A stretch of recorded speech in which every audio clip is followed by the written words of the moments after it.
Derrière ce visage poupin, une tête très bien faite.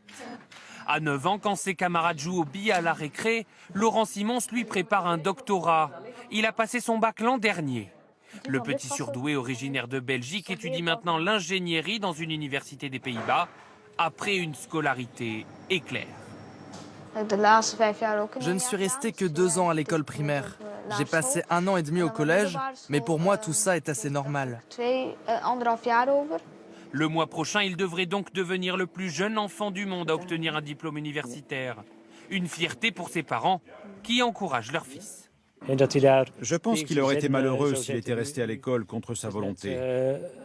Il voit les études comme un terrain de jeu, donc il peut tout accomplir.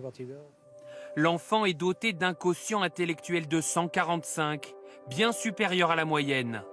Son parcours, certes exceptionnel, peut s'expliquer selon ce spécialiste du cerveau. Biologiquement n'existe pas. Chaque cerveau a, à l'intérieur de la tête, donc chaque enfant a un système plus complexe que l'Internet mondial.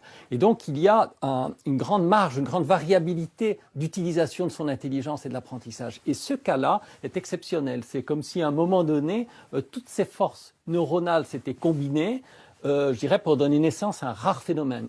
Quand il sera grand, Laurent veut développer des organes artificiels, notamment pour aider ses grands-parents, tous deux atteints de maladies cardiaques.